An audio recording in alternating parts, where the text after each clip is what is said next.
요즘 약국가는 품절약 대란으로 정말 고생 중입니다. 이 일본 의약품이고 처방받아 드신 전문 의약품이고 죄다 품절이어서 요즘 약국하러 다니느라 정신없는 김약사인데요.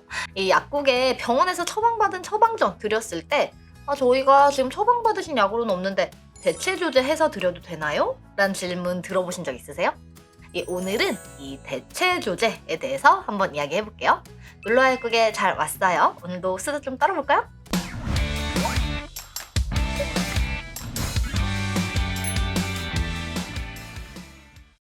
죄송해요. 이거 지금 처방 나온 약 중에 한 가지가 저희 약국엔 없어가지고 혹시 같은 성분 함량 다른 회사 제품으로 대체해드려도 될까요?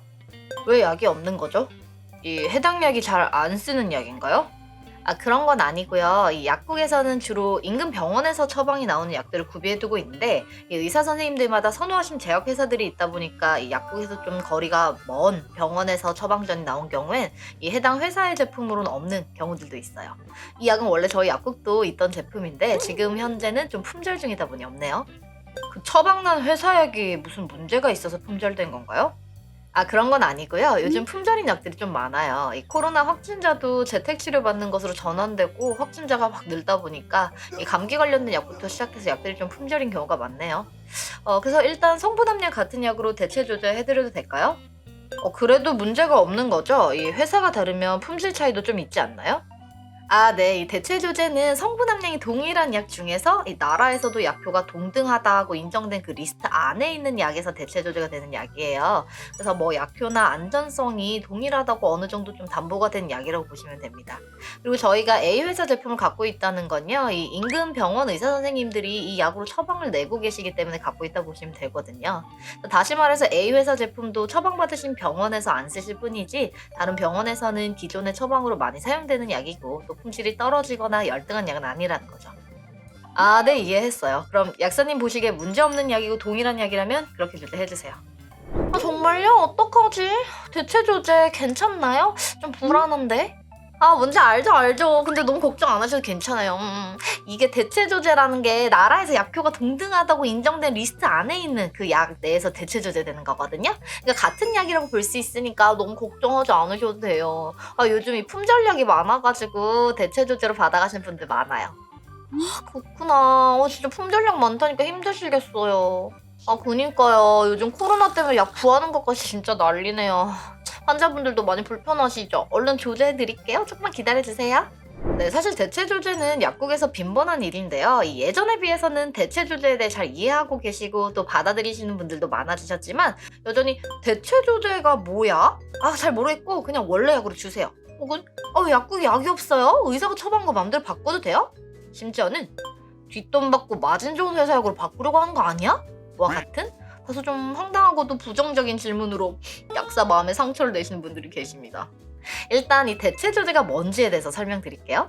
이 국내에 유통되고 있는 처방의약품 종류가 얼마나 되는지 아시나요? 2022년 3월 1일 기준으로 무려 23,446개의 전문의약품이 약제급여 목록 및 급여 상한 금액표에 등재되어 있습니다.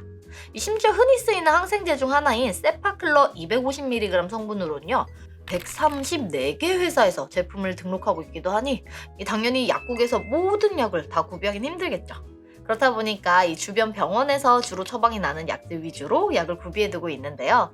이 위의 경우처럼 멀리 있는 병원에서 처방이 난 경우나 가까운 병원이더라도 처음 처방이 난 경우 혹은 요즘처럼 품절 이슈 등으로 이 약국에서 재고 준비가 되어 있지 않은 경우에 이 대체 조제가 가능하도록 약사법상 규정이 되어 있습니다. 이 대체 조제는 처방이 난 약과 동일한 성분, 동일한 함량, 동일한 제형의 제품 중 이 병원에서 대체 조제가 불가능하다는 표시를 하고 어떤 임상적인 사유 등을 구체적으로 적은 품목이 아니라면 식약처장이 생물학적 동등성이 있다고 인정한 품목 리스트에 있는 그 회사의 제품에 한해서 가능합니다.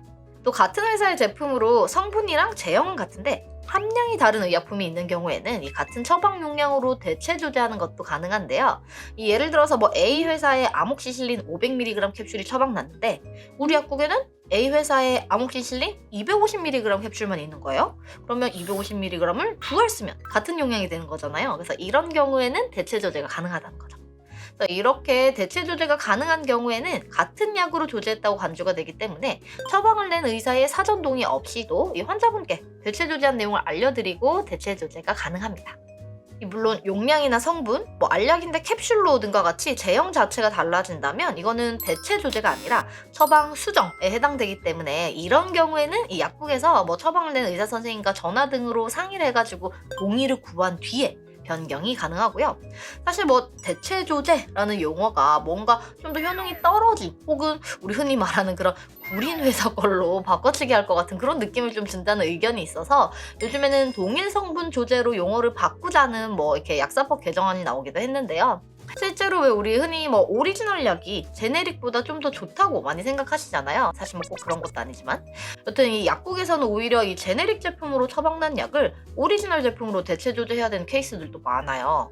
그래서 대체 조제를 한다는 것이 뭔가 품질이 더 나쁜 약으로 바꿔준다는 인식은 사라졌으면 좋겠네요. 그리고 솔직히 약사들도 처방난 약이 있는 경우에 그 처방전에 맞춰서 그냥 그대로 조제하는 게 뒤에 추가적인 행정 절차가 없어서 더 편하기 때문에 굳이 번거롭게 은큼한 속내를 가지고 이렇게 대체 조제 유도하지 않습니다. 그리고 전문 의약품은 따로 약값에 마진이 있어가지고 회사마다 약사의 수입이 좀 달라지는 그런 것도 아니고요. 그러니까 의심의 눈초리는 이제 그만. 이해했어요. 그럼 믿고 맡기는 걸로. 오케이. 의뢰받아서 약사님이 속상했겠다. 약은 약사에게, 약국 영상은 놀러와 약국으로. 오늘은 대체 조제에 대해서 말씀드렸는데요. 이 질병청에서 백신 접종 이후에 타이레놀 드세요라고 했다가 타이레놀이 순식간에 다 품절나면서 아세트아미노펜 성분이면 다 같다는 상품명 아닌 성분명으로 말해요 캠페인이 불기도 했었는데요. 이 때문에 국민분들께 일반적으로 같은 성분이면 같은 효과를 낸다는 인식이 조금 더 잘 전달돼서인지는 모르겠지만 최근에는 그나마 대체 조제에 대해서 오해하고 계시는 분들이 많이 줄어든 것 같아요. 그래도 여전히 대체 조제에 대해서 막연하게 잘못 알고 계신 경우가 있어서 한번 살펴봤는데요. 어떻게 도움이 되셨을까요? 다음번에는 더 즐겁고 알찬 내용으로 돌아올게요. 그럼 놀러와 약국에 맨날 놀러와!